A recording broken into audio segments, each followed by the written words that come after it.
Shu ishonsangiz peshob qilolmasa achib kelasiz, kirasiz, chiqasiz.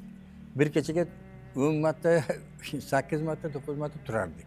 Bir haftachada o'sha sal qiynalib ko'p yugurasizda, turaverasizda, gapi to'g'risi shuda, eng ko'p yuguraverasiz. Mana shu yerga borsangiz qaytib kelishingiz kerakda. Shunaqa holatlar ham bo'lganda. Napor pasayib ketgan. Ne hozir napor 15 lik turib bo'lsa ham Hozir endi zo'r. Zo'r. Uyqu yo'q edi ekanda. Uyqu yo'q. Keyin bir kun Toshkentga ketayotgandim o'shunga. Bittasiga borsam, unday dedi, bunisiga borsam, bunday dedim, Toshkentga boray dedim. Toshkentga ketyapsam, hali Doniyor aka mashinada bir intervyu qilib ketyapti. O'sha intervyuda ham aytdim, hayotga ham, boshqachaga ham, erkakchilikka ham hech qanaqangi ziyoning yo'q. Bu shunaqa yangi apparat, endi eski apparatlardan voz kechish kerak, yangisiga o'tish kerak deb men Toshkentda yo'lda eshitib ketyapman-da endi buni. O'zi asli Toshkentga ketyapman shu narsa bilan. Dedim, to'xta dedim. Keyin Doniyor aka aytdilarki, buni hozir Namanganda filialimiz bor. Hop, Xorazmda bor, Farg'onada bor. Endi hozir Lenobodga ochamiz, Toshkentga ochamiz dedilar.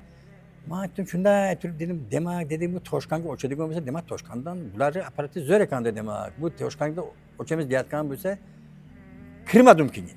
Qaytdim. Toshkentga borib qaytdim kirmasdan. Qaytib kelib keyin Namanganga keldim, keyin yerda Olimjon bor ekan. Olimjon mashinaqa desam, "Ho'jbuva" dedi. Buni bir tekshiramiz dedi. Hamma yoqqa tekshirtirdi, bu qildi. Biron narsani bilmas ekansiz. Bir ziriq degan narsa yo'q. Ziriq. Ishoning. Shu qilayotgan ishga ulardan gaplashib, bemalol o'tiraveradi. Sizni uxlatib qo'ymadi, beldan pastga. Endi haqiqatda beldan pastini uxlatgan. Tepa tomon holni ularning ishini ham ko'ryapman, savol javob qilyapman ulardan bekor. Keyin shu operatsiya tugadi. Bir kecha yotdim. Ertasiga javobi berdi. Mana kelib maza qilib yuribman uka. Hech qanaqangi shu ishonsangiz, shu yoshlikda 16-17 yasharlik bo'lgan vaqtidagi singari bemalol hojat boshqa. Ko'pchilik mana bir kunda yoki 2 kunda ko'p hojatga borishdan qutulasiz desa ishonmayapti-da, bu fantastika bu deb. Yo'q, endi bu haqiqatda zo'r.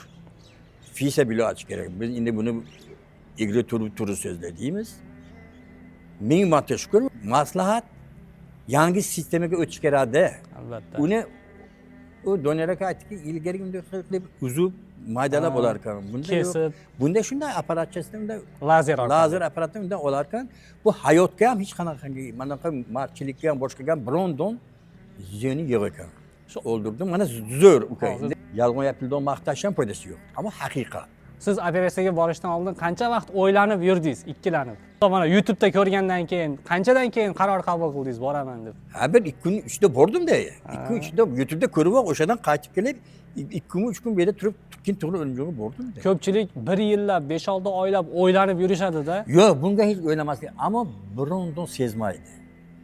Biron-don na og'riq. Mana hozir ham, masalan-da, hozir ham. U yerdan kelganman. Endi haqiqatda bir 10 kun, 15 kun sal avaylab yurasiz, o'zingizga ehtiyot qilib yurasiz. Ko'p o'tirmasdan. Shamolga ehtiyot bo'lish kerak, bir ozgina shamol atmaslik kerak. Shu boshqa endi buni hech qanaqangi nimasi yo'q. Sizga qancha vaqt bo'ldi operatsiya bo'lganingizga? Hozir 1 oy. Bugun 1 oy bo'ldi. Bugun 1 oy. Mashinalar minyapsiz ekan. Mashina minib, mana bemalol boradigan yo'lga borib kelyapman-da.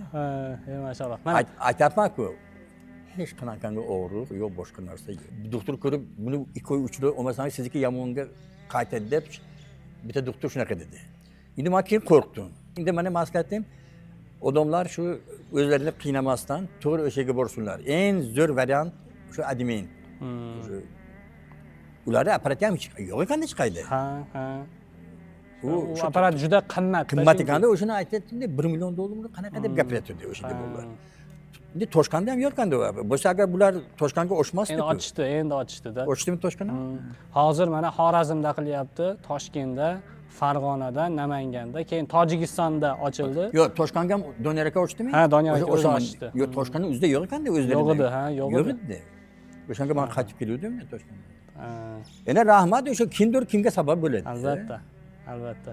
Sizni ko'rgan odam kasal demaydi o'zi. Necha yoshsiz siz? Men 71. Oho, 50 yoshliklar qo'rqib yuribdi. Yo'q, qo'rqmasman. Ikkilanib. Hozir biz qayerdamiz biz?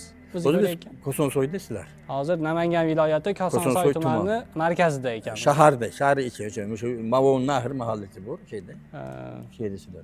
Mana bizni ko'rayotganlar qayerda ekan bular? Bu tog'amiz qayerlik ekan deydi-da. Kosonsoyda sizlar hammalari. Rahmat. Sizni bu videoda ko'rayotganlar ham sizni holatingizda zo'r bo'lib yurishsin. Zo'rsin. Holatingizga havas qilganlar shu videoga like bosib qo'yishsin. Bo'lsin. Ko'ryapsiz-ku mana. Men yuk ko'taraman-sam, shoshirman o'zi aka deydi. Hozir mana aytdingiz, bu operatsiya hamma viloyatda ham qilinmaydi ekan dedingiz-ku. Bu Namanganga o'zi birinchi Farg'onada edi. Biz shu videolarni qo'yib, izohlarga, kommentariyalarga Namanganda ham ochinglar deb ko'p yozishgani uchun Namanganga ham ochilgan. Hozir bu videoni ko'rayotganlar qaysi viloyatdan bo'lsa, shu videoni izohiga yozib qo'ysa, ko'p talab bo'lsa, u viloyatda ham ochamiz. Domla bo'lakan Andijondan o'sha Doniyor aka bilan Abdujalol qoridada. Qorbi o'sha kishi gapirdilar. O'sha kishining gaplari haqiqatda u 3-4 sheriklarini olib boribdilar. U kishi mana ham aytibdi, mana men o'zi otga ham minyapman, velosipedga ham minyapman, o'zi 3,5 yil bo'ldi deb u kishi ham gapirdi. O'shanga bizdan qo'rqmasdan kim bor deydi. Inshaalloh. Mana izohlarga kim qaysi viloyatdan bo'lsa yozib qoldirsa, shu viloyatda ham filial ochishga harakat qilamiz. Ya xudo xolasa zo'r shifoda. O'limjonni qo'li ham yengil xudo xolasa juda zo'r bo'ladi. Xudo xolasa. Tanijonni sog' bo'lsin, martabasini Alloh bundan ham ulug' qilsin hammasini. Inshaalloh. Shu videoga like bosib, viloyatini izohlarda yozib qoldirsa bo'ldi. Mana biz prostata bezi adenomasidan bir kunda xalos bo'lish, ya'ni Milep operatsiyasidamiz. Bemorimiz Qo'qon shahridan Doniyor aka Ibragimovich bu yerda Milep operatsiyasini bajarishyapti. Bemorimiz uyg'oq holatda, faqatgina beldan pastiga narkoz berilgan. O'zlari mana monitorda ko'rib turishibdi. Abduqahhor tog'a, og'riqlar bo'lmayaptimi? Hammasi yaxshimi? Yaxshi. Siz tasavvur qilgandan ko'ra ancha yengil ekanmi bu? Men juda qo'rqardim to'g'risi. Ha, Alhamdulillah yaxshi. maşallah. Mana o'zlari uyg'oq holatda monitorda jarayonni kuzatib turishibdi. Hech qanaqa qo'rquvga o'rin yo'q. Bemalol murojaat qilib, ma'lumot olsanglar bo'ladi. Sizga esda qoladigan narsangiz mana bu urug'i do'mboqchasi mana bu.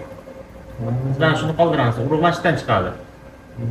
Mana bunday qarasang, mana CD yo'lini, mana bu prostata bezini adenomasi to'lig'icha to'sgan, ko'ryapsizmi? Mana kirib borsak, mana to'sgan. Ko'ryapsizmi? Ha, to'liq to'sgan CD yo'lini. Endi mana bu to'g'ri ochilish qismini qarang. O yoqda mana. Borsak bekilib ketyapti. Ko'ryapsizmi? Orqaga qaytsak. Bu adenoma bilan to'silgan. Hozir shuni olib tashlashgan.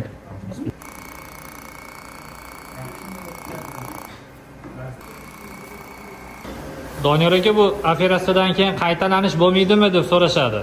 Yo'q, bu operatsiyadan keyin qaytalanish bo'lmaydi, to'liq olinadi adenoma. Retsidiv 1% yoki 0%. Abduqahhor tog'a, yoshingiz nechida sizni? 65 ga boryapti. 65 yoshda. Ey maşallah. Qancha yildan beri bundan azoblanasiz? Hali 15-20 yil bo'ldi. 15-20 yildan beri. Ey maşallah. Mana xudo xohlasa 1-2 kun ichida yoshlikda qanday siygan bo'lsa, shunday siyasiz xudo xohlasa. Mana Operatsiyamiz yakunlandi. Mana biz boshida ko'rsatgan urug' do'mboqchasi. Buni bu yog'i berkidi. Mana bu yerda bezlar turgan edi. Mana shu bezni o'rni. Urug' do'mboqchasi, mana bezni o'rni. Anatomik o'rni tiklandi. Mana olingan bez to'qimasi. Qo'g'di ichida 300 mana shu bez 100 gram atrofida taxminan. Hozir operatsiya qanday bo'ldi, fikringiz? Og'riqlar bo'lmadimi? yo'q, yaxshi. Endi qo'rqib yurganlarga nima deysiz? O'qiylarga to'g'ri kelib qoldirmasin deyman darrov. Vaqtini o'tkazmasin. Mana siz o'zingiz aytdingiz 15-20 yildan beri qiynalaman dedingiz, to'g'ri? Mana xudo Bunaqangi kasalliklarni ko'p uzoq vaqt olib yurish, har xil yana boshqa kasalliklar, buyrak yetishmovchiligi masalan, uzoq vaqt CD dimlanish nuqsonligi yoki undan tashqari yana onkologik siydik yo'llari onkologiya kasalliklariga ham uzoq vaqt olib yurish olib kelishi mumkin. Shuning uchun kasallik aniqlanganda ertaroq davolatish kerak. Mana qisqa vaqt ichida prostata bezi adenomasidan kasalligidan qutulishdi xudo xohlasa tog'amiz. Qo'qon shahridan ekanlar. 65 yoshli tog'amiz. Mana bezlari. Kubok ichida suzib yuribdi mana. Buni dori bilan yo'qotib yuborish qiyin masala. Yo'q emas ekan. Siz davolanganmisiz oldin tog'a? Nima ishlar qilgansiz? Esimdan chiqib qoladi, qaysi ikkovlarniki. Ular vaqtincha yordam bergan xolos. Tabletga ichib yurardi. Oxirgi paytga kelib kechqurun tabletga ichib yotmasam, peshobga ketishga ham, o'tishga ham qiyin bo'lib qoldi. Vaqti bilan bekida qolib, o'tmay ham qoldi. Ancha kateter qo'yib, bir narsa qilib, ancha qiyinchilik bo'ldi. Alhamdulillah, Xudoga shukur, endi yaxshi, mana Xudo xolasa. Siz o'ylaganchalik qo'rqinchli emas ekanmi? Yo'q, unishidan bu tarafdan gap yo'q. Ey maşallah. Mana o'zlari operatsiyani kuzatib turishdi mana. Doniyor aka operatsiya qilishdi. Qo'rqmasdan bizga murojaat qilsanglar bo'ladi. Prostata bez adenomasidan bir kunda qutulish mumkinmi degan savolga mana jonli misol. Albatta mumkin. Bu Millep operatsiyasi orqali. Ko'pchilik narxi nech pul ekan, operatsiya nech pul deb so'rashadi. Sizlarga yangiliklarni berib borishimiz uchun bu yerdagi obuna tugmasini bosib, agar bu videolar sizlarga yoqayotgan bo'lsa, like bosib qo'yinglar. Boshqa operatsiya jarayonlarini ko'rish uchun shu kanalning ichiga kirib, mana videolar bo'limiga o'tib, bu yerda boshqa operatsiya bo'lgan odamlarning videosini ham ko'rishinglar mumkin inshaalloh.